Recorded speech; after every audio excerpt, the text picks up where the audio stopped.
Welcome to the Dad Decisions Podcast. I'm your host, Mike Potter. Today's going to be a good episode. I think it's going to be a good episode. I recently posed a question on social media, and I said, hey, what are those kind of hidden laws, like the unspoken rules that every dad, every man should know? And I got some pretty good responses. So today, I'm going to share those responses with you. We're going to talk through them. Going to go over a lot of stuff. I think it's fun stuff. So let's make some dad decisions together.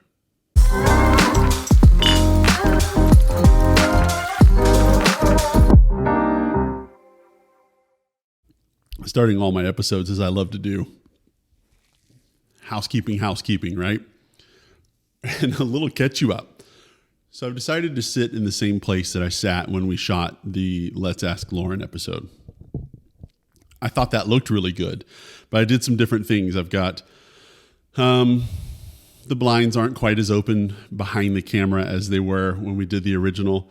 I got less lights on behind me. I've got my ring light on, and obviously I'm centered instead of when it was Lauren and I kind of next to each other. So I don't have much expectation for this. I'm obviously not an audio video guy. I've got things, I've got toys. I don't know what they all do. I hope it sounds good. So I'm going okay with this. We'll shoot it from here today. Maybe this is where I'll keep sitting until further things kind of fall in place. We do have some plans for what this might look like over the coming year. Hopefully I can have a different location to shoot these episodes from. But I'm committed. We've talked about this before. 18 months of doing this thing to see how it grows. And I'll tell you, I got an email the other day that was like, I get these like status reports if the podcast hits like certain benchmarks. And I got one and it was like, whoa, your podcast is like, oh my God, like all the numbers are going really well. And I got really excited. I went and looked. It's the Giga Chad episode, man. I'm telling you. And that was a little sneaky on my behalf because it's not about Giga Chads. The first like 5 minutes talks about Giga Chads, but that whole episode is a Father's Day episode. And the intro to it was a story about how I don't think Giga Chad should be a participant in Father's Day. But for whatever reason, I don't understand, but people are aggressively searching and listening to the episode about Giga Chad, and perhaps it's just a phenomenon out there in the world where people want to understand what Giga Chads are. I hope they hope they're going to get that from the Dad Decisions podcast. I don't know. As I've told you guys always, forever and before on every episode, if you've ever listened, I got a phone number, 318-373-4488. Call me, leave me a voicemail. I'm happy to respond on another episode to your voicemail. Text me. I got a very encouraging text after the episode that we just did about drinking a little less. Very encouraging. I've heard from a couple people actually since that episode that hearing some of that and some of the things that I went through and why I'm drinking less, not completely done drinking, but definitely realizing where I was and that I needed to drink less. People like, hey man, I'm with you. Thanks for putting that out there. And I think other people are making that adjustment as well. So proud of you guys for listening. Thank you for your encouraging feedback and for jumping on board. So this episode, the introduction to it, I think is also a little housekeeping. So I asked a question on social media. And if you don't follow me, I got to put this down. Like, this is the marker that I write with, and I'm like waving it around like it's some sort of an authoritarian. Yeah. I asked a question on social media. I said, hey guys, I put it on Twitter. I put it on Instagram. I think I put it on TikTok.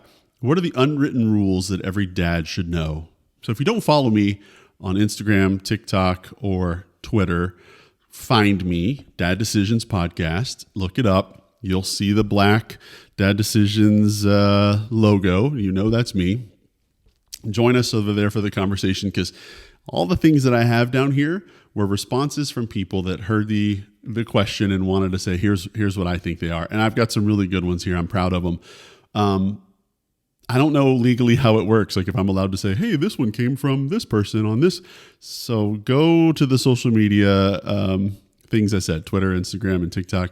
And I think you can see the threads, especially on Twitter. You can see who replied to my question, and then you can know who takes credit for some of these, because I certainly can't take credit for all of them, but they are wonderful points of feedback. So a little housekeeping, a little introduction into this. Follow my social media websites, our profiles. I was reading how to make your podcast successful kind of stuff. And they say you have to have a call to action on all of your episodes. So here's my call to action. Wherever you're listening to this podcast or watching this podcast, like it, subscribe to it, please. I don't want you to miss episodes. So if you're watching this on YouTube, hit the thumbs up, hit the bell for your notifications, follow us, like us on your podcast apps. You can follow or subscribe to the podcast that you're listening to, and get notifications and kind of help me understand like where my listeners are and how things are going. So please, there's your call to action. Like, subscribe, get your notifications, tell your friends, all those things. Call to action for our followers and our listeners out there for the Dad Decisions community. That's another thing I posted last night. It's funny, if you go to any of these social medias and you look up dad podcasts, there's a bunch of them. And so I've been trying to connect with a lot of them and say, hey, what are you listening to? What are you talking about? What are your subjects?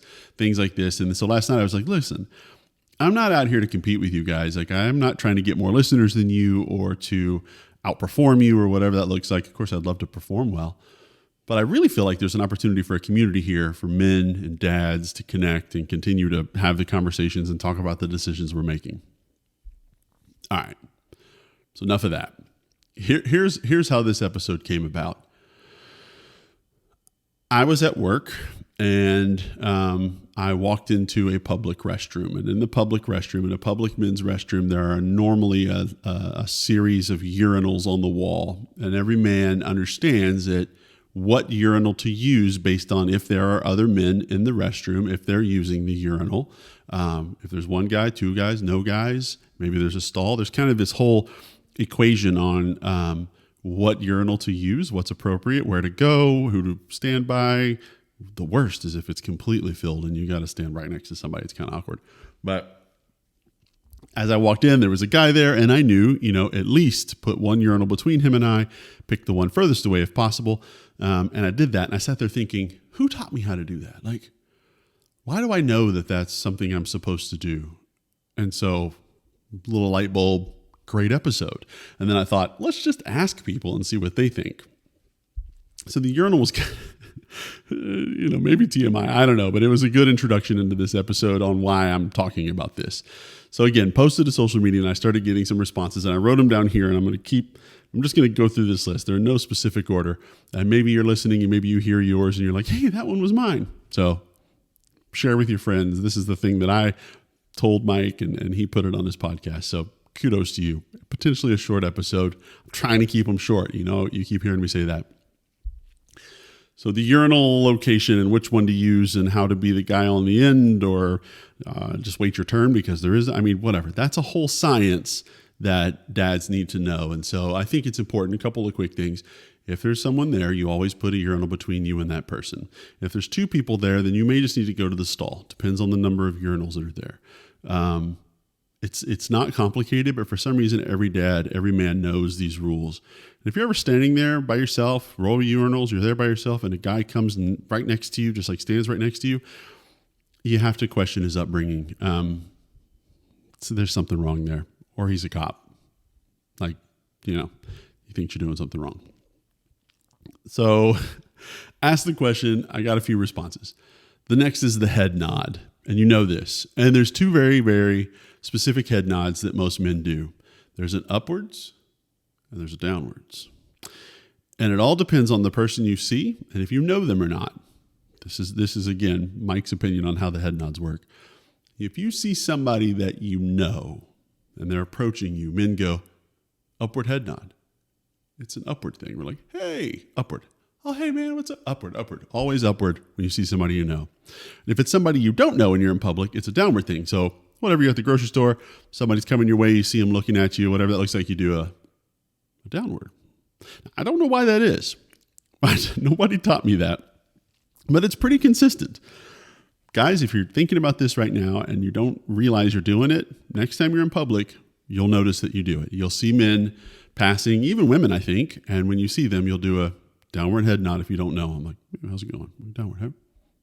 Downward. You see an old buddy of yours, it's upward. Oh, hey. It's upward. I promise.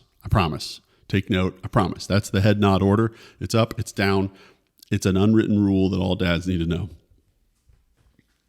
The next one's pretty popular.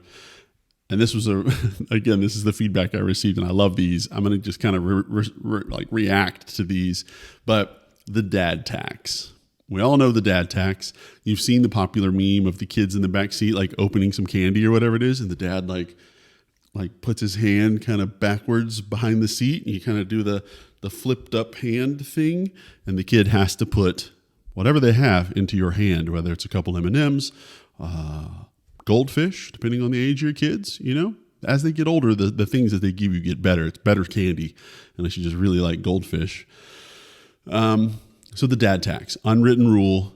Dads, you got to know about the dad tax. It's completely acceptable if someone's in your back seat. If you don't know this, dads, you're like, man, I haven't been collecting the dad tax. Go collect on your dad tax. It's yours. You've earned it. You deserve it.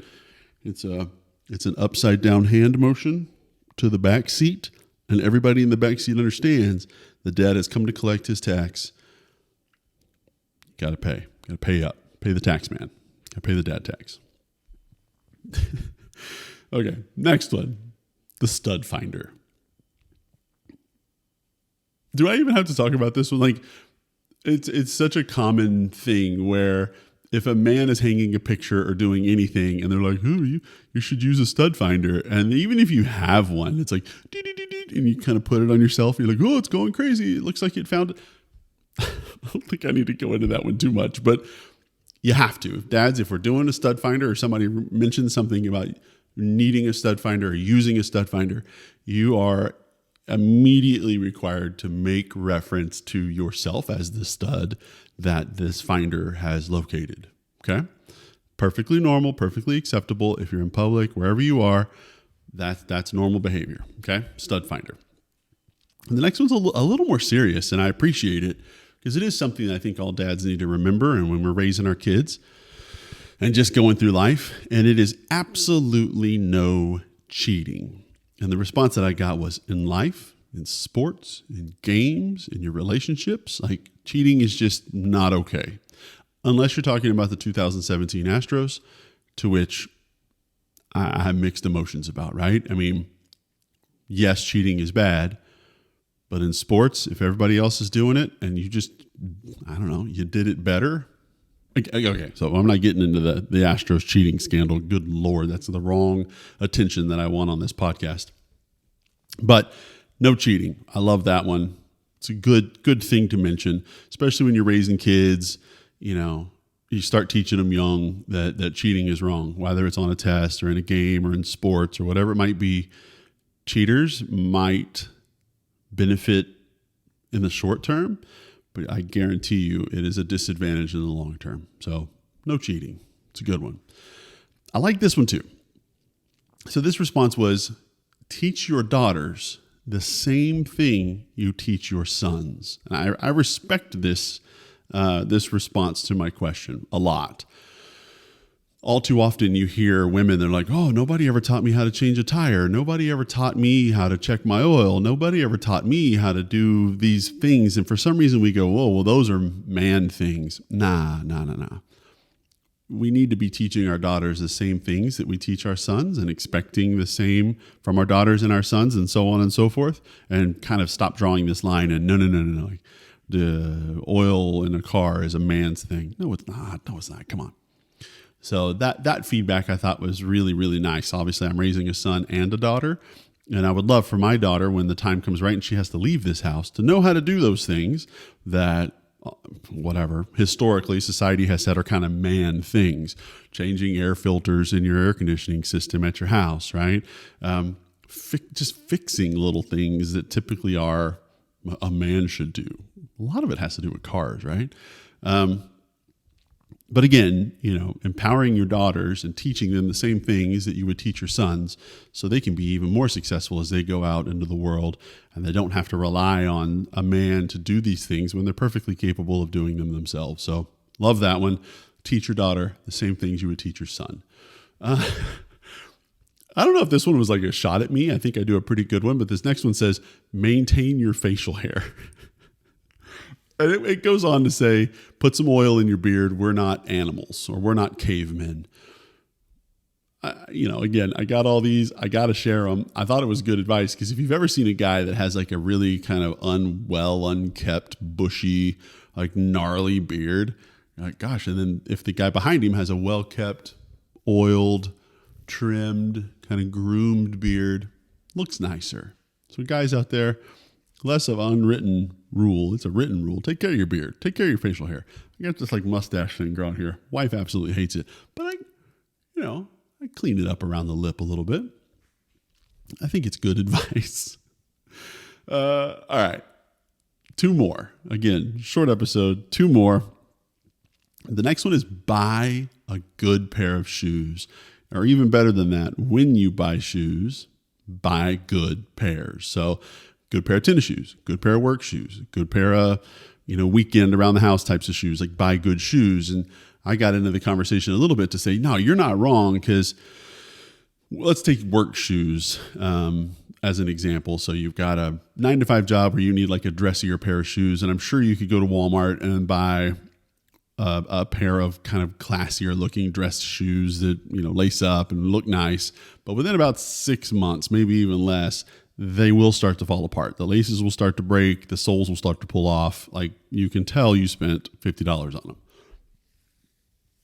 If you put in the effort to go just a little more expensive, just a little more, then you'll see that your shoes last you significantly longer. They look nicer. They don't break. They don't tear. I've got a pair of work shoes, or like dress shoes, I guess you would say.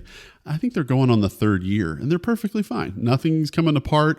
The inside is kind of like, okay, dude, you've been putting your foot in here for 3 years. But as far as like the outside and the shape of the shoe and like the tearing and the sole staying on and all that stuff, perfectly fine. Same should be said for your running shoes. If you're a runner or an athlete or any sort, spend the money to get the best ones you can get, or the right ones, because then they're supporting your knees better, your ankles better, your whatever you're doing, they're supporting you better. Yes, you could have gone cheaper, but it's not going to be cheap when you need knee surgery. So if you're buying shoes, spend the money, get a good pair of shoes. The next one is the last one. And it is kind of contradicts my last episode, but it's not to say that this is what I do, but I thought this was awesome. So this person commented to me on Twitter and said, Mike, everybody needs to know, especially dads and men, the beer hierarchy. Okay, I'm listening. And he posts this thing of the beer hierarchy. So not just when to drink beer or what beer to drink, but in order, the list of the hierarchy of the beer that dad should be drinking, more or less of the beer, and like the times in which you should. And they're rated, and I appreciated this. So number 5 on this is the shower beer. Maybe you've never had a shower beer, but if you have, you know why it's on this list. If you've ever been like getting ready to go out at night or something, or getting ready for date night or whatever that is, and you crack a cold one and you take it into the shower with you and kind of set it up where the shampoo bottles are, and you're just doing your thing, and every once in a while you get your shower beer drink, something special about that. If you haven't tried it, I'm certainly not. Again, this is why it's kind of contradictory, because I just put out an episode saying drink less, and now I'm like, let me tell you all these awesome reasons you should drink. So personal preference again, but if you're ever in the shower and you want to have a beer, it's a good place to have a beer. The next one is the Friday after work patio beer. So you put in a hard week, you've worked your butt off.